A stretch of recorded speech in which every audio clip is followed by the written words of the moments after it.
looking back in our life, I'm sure we've made thousands and thousands of acquaintances, right? Whether in school, workplace, neighborhood. And we also have a lot of like friends, for sure, right? In the hundreds, I guess, a lot of friends that we've met.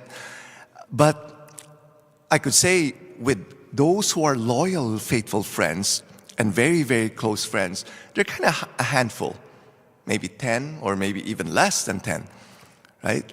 And some of our friends are so-called maybe fair weather friends. In good times, they're there. In bad times, they're not there.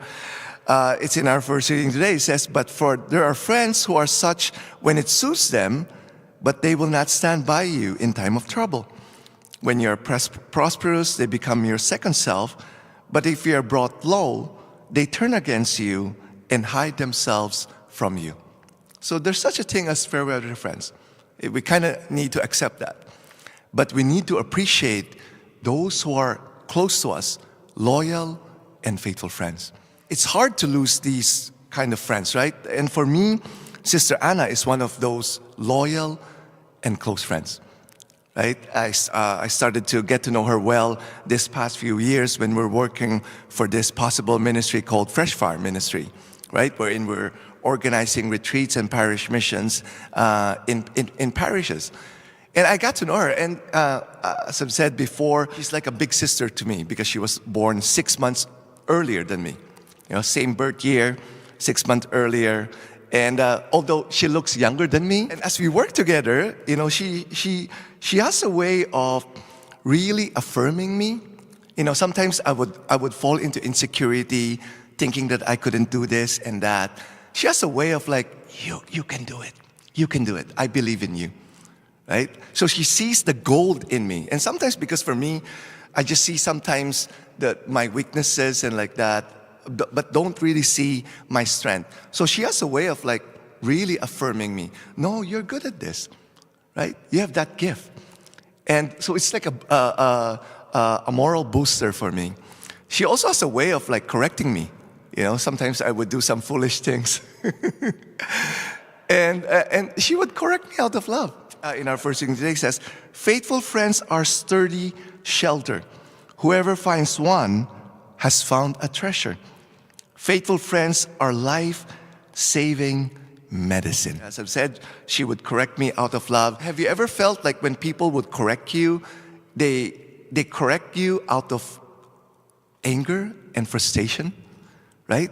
And there's kind of like an undertone of being shamed. I didn't feel like that with Sister Anna. She would correct me out of love. And for me, because I felt secure, there's more openness for me to accept it and start to correct myself.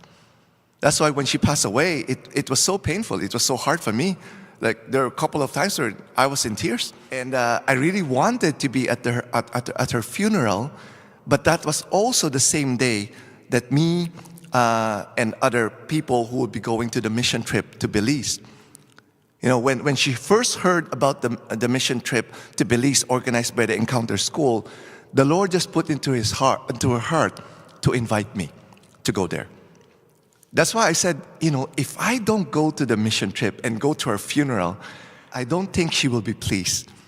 So I said, okay, I went to the vigil. I came to the vigil here, and then the following day, I went to Belize with 37 others from Spain, Great Britain, US, and Canada. And I just felt her presence throughout the whole mission trip, right? We were 4 teams. Out of the 4 teams, we were able to, I think, minister to more than 5,000 people in Belize, in different cities. 4 teams to different cities there. And we witnessed more than 1,000 miracles of healing, right? And on our last day of a mission, I just felt her presence and just like so giddy like that and just so happy for the fruit that we saw in a mission trip. So what I'm saying is that if you have those loyal, close, faithful friends, appreciate them. Write a card to them or talk to them. Tell them how you appreciate them.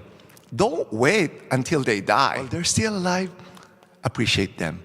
Tell them how you love them and how you're grateful for having them in your life.